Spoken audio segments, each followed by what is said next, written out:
was really worried that it would go on forever. Like there was no time frame. Nobody knew how long it was going to last and how big it was going to impact in Tasmania or anywhere.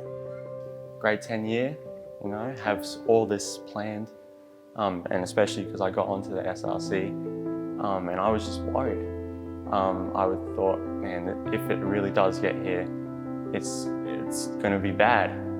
And I thought it wouldn't get down here. It just seemed too unreal to actually spread down to little cold Tasmania.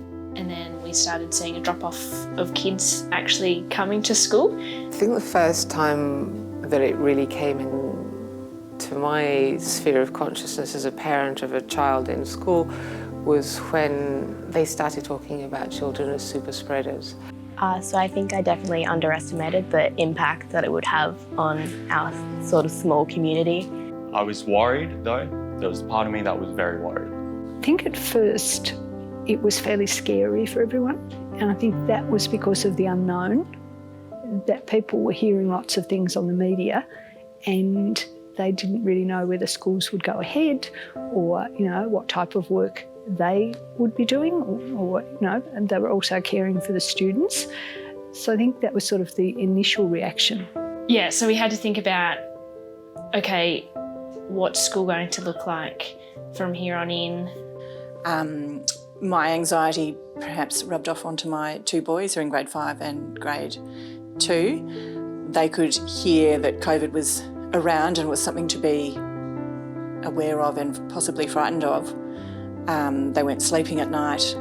They were very concerned about what the future looked like for them. So it was an interesting time and everything was changing so rapidly. So from the school improvement team perspective, we knew pretty quickly that there was a likelihood that we'd need to move online with learning. And so our focus had to change from our work, which is quite strategic around school improvement planning, for example, to the more immediate. The first thing that we did, we said, as a senior group of staff, we trust you. So we said to our staff, wherever you're working, wherever the remote working is happening for you, we actually trust that you're going to do the right thing, and they did. We just didn't expect that that's what it was going to be like, and it was a bit of a shock and a surprise. And we did leave our doors open till the very last minute. We thought, no, we can manage, and then it was no, we're all closing. And then the outbreak hit here, and it was instant dread because I just knew that it was going to last a while. And I think that we all went through a bit of grief because this is so much of what we do.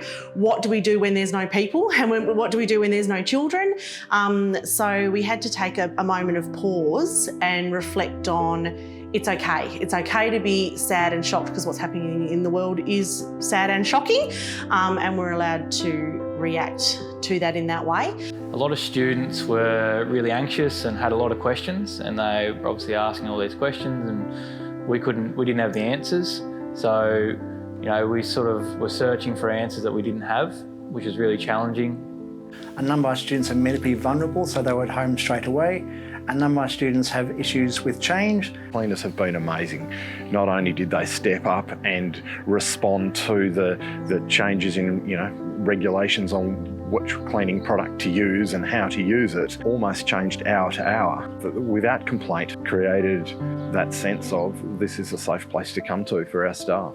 It was just a really different time. Obviously, this thing doesn't sort of happen every day. So obviously I've never taught in a pandemic before. We limited the space. We closed most of the classrooms. Teachers were great. Honestly, to be posed with that problem overnight virtually and to have to change the way we worked within a week or a couple of weeks seemed like an unimaginable task, but our teachers around the state just stepped up and made that happen, which I think shows the professionalism of our staff.